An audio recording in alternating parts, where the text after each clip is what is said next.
Olá, tudo bem?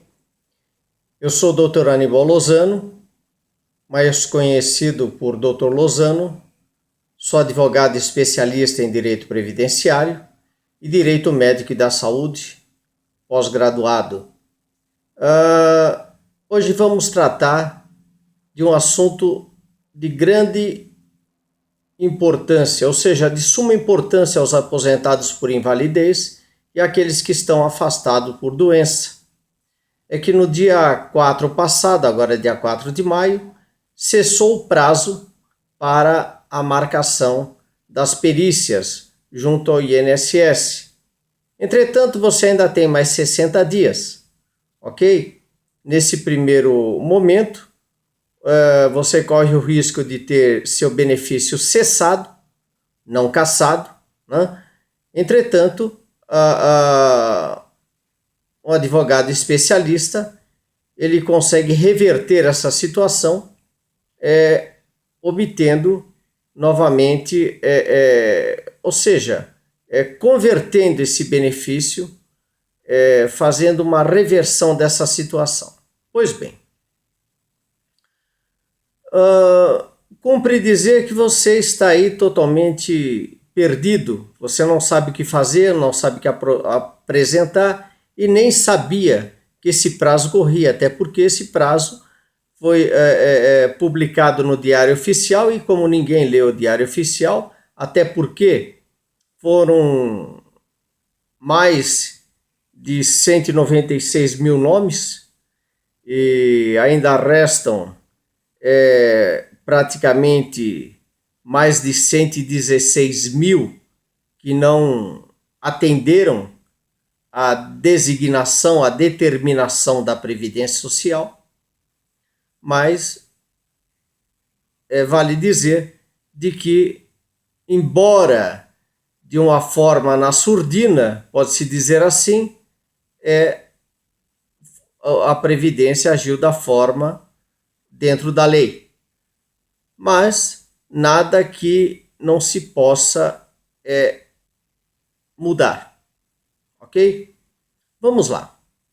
O certo é que você vai ter que passar por essa nova perícia, por essa avaliação, e para isso você tem que estar preparado psicologicamente e munido de outros elementos, até mesmo documentos, uma orientação de um profissional que seja expert no assunto, enfim, e que possa assessorá-lo de uma forma totalmente plausível. Eu estou totalmente à disposição, aquele que precisar de mim pode se socorrer. Pois bem, então vamos falar de uma coisa que é bastante importante para você.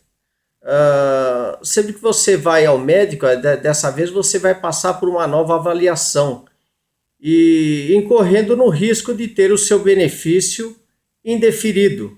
É o que teve a grande maioria, ou seja, foi o mínimo de deferimentos.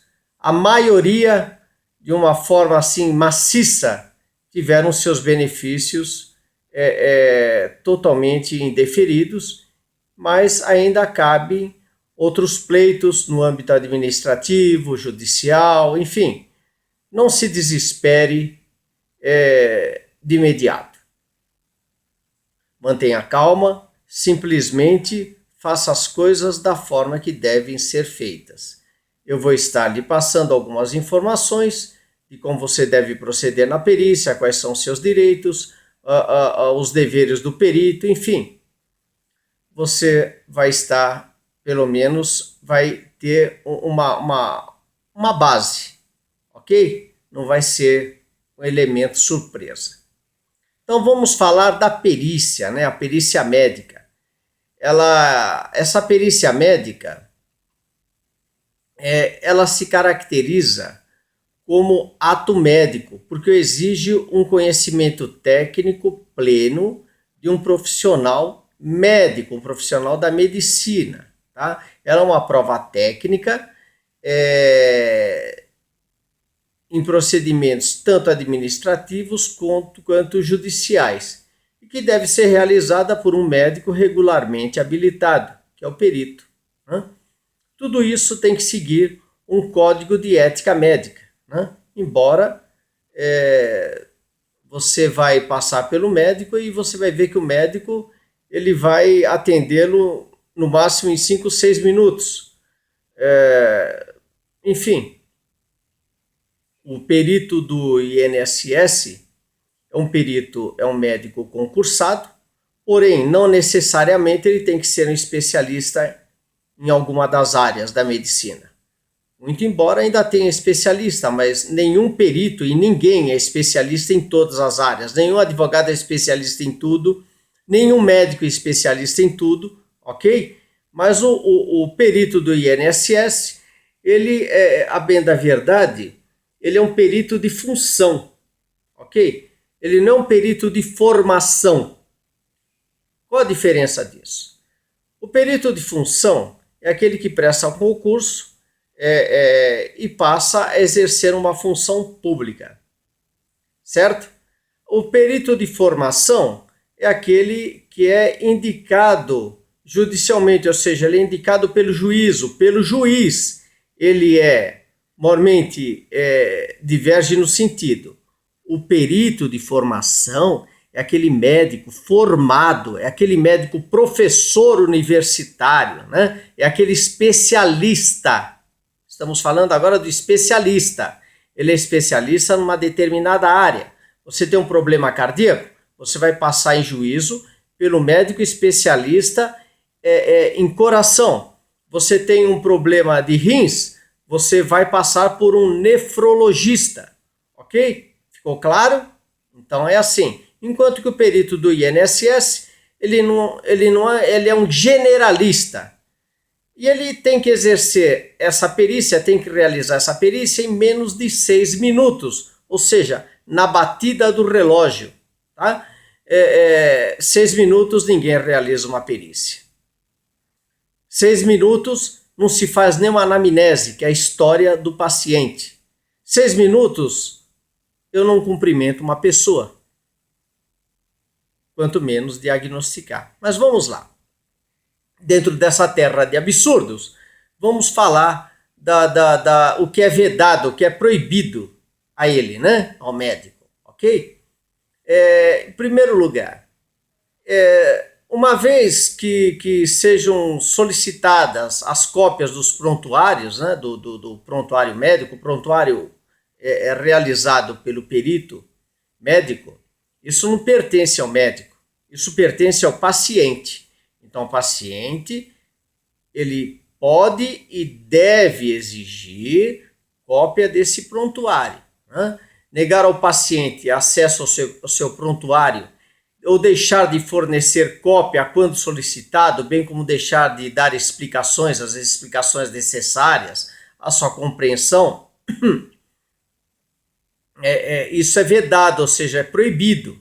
Entretanto, eu duvido que em 6 minutos você vai conseguir fazer alguma pergunta, pedir alguma explicação e ele vai te explicar alguma coisa. Mas vamos lá. Tá? Isso é vedado ao médico. Tá? Isso é lei. Está no Código de Ética. Tá? E esse prontuário, quando requisitado judicialmente, ele é disponibilizado diretamente ao perito médico nomeado pelo juiz. Ou seja, ele é envelopado e não remetido diretamente ao perito do juízo, né? Que é aquele eleito pelo juiz. É vedado também ele deixar de atuar com absoluta isenção quando designado para servir como perito ou como auditor, bem como ultrapassar os limites de suas atribuições e de sua competência. O que isso significa? Que ele deve atuar com isenção. Ele não pode nem dar bônus ao seu patrão, que no caso é a Previdência Social, né? A União, a autarquia, assim como também ele não pode tender ao beneficiário, ok? Isso daí é o que reza o Código de Ética, que o médico ele deve atuar com absoluta isenção, ou seja, ele não pode estar beneficiando um em prejuízo do outro. Tá? Muito bem. O exame médico pericial é um ato médico e, como tal, por envolver a interação entre médico e periciando, ou seja, médico e paciente, o médico deve agir com plena autonomia, decidindo pela presença ou não de pessoas estranhas ao atendimento efetuado, sendo obrigatória a preservação da intimidade do paciente e a garantia do sigilo profissional, não podendo em nenhuma hipótese violar este princípio ético fundamental. Isso quer dizer que o ato médico, a perícia, é entre médico e paciente. Tá? Não pode estar pessoas estranhas ali participando dessa perícia. Agora eu pergunto, o patrono, no caso, o advogado, ele pode estar presente? O que você acha? Então eu já vou lhe responder. O advogado ele pode acompanhar a perícia médica? Te pergunto mais uma vez, seja ela administrativa ou judicial? Então vou te responder. Sim. A presença do advogado, desde que a pedido do periciando, tá? Há essa possibilidade, a título de mero conforto psicológico. Tá? Ou seja, não que o advogado vá atuar nessa perícia, não, mas a título de conforto psicológico do seu cliente, tá? Preservando ainda a autonomia profissional do perito, né? A garantia da não intervenção, ok? É o direito do médico decidir a respeito da presença do advogado ou não. Se o perito entender que o advogado não deve estar participando, não deve, ou melhor, participando não vai participar, perdão, se fazer presente, tá? Ele deve se manifestar. Mas deve se manifestar de uma forma escrita, não é verbalmente apenas. Ok? Muito bem. Então tem uma nota técnica do Conselho Federal de Medicina que é justamente nesse sentido.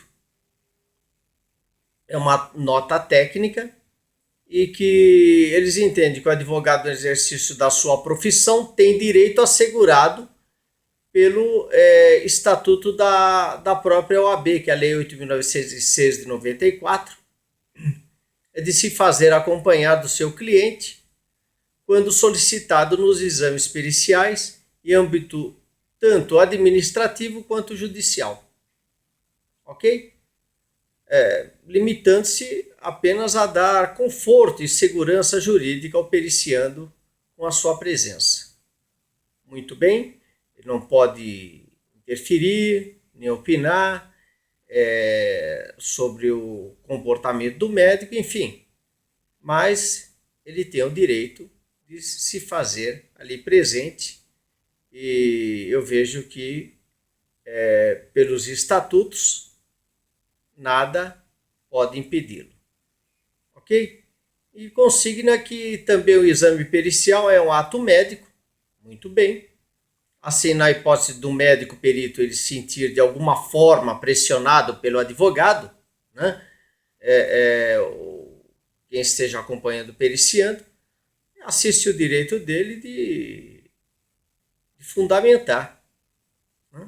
Dentro da sua autonomia e sob pena de recusa da realização da perícia, desde que ele explicite os motivos. Eu espero que tenha sido satisfatório. Estou aqui pelo nosso canal, respondendo a todo e qualquer questionamento que você venha fazer. Faça o questionamento e nós lhe responderemos. E se você necessitar mais uma vez da nossa ajuda, estou à sua inteira disposição. Nossos telefones é 997945193 e 41696763. No estado de São Paulo, até mesmo por e-mail ou pelo nosso canal. Até lá e até breve. Um forte abraço, sucesso e que Deus lhe abençoe.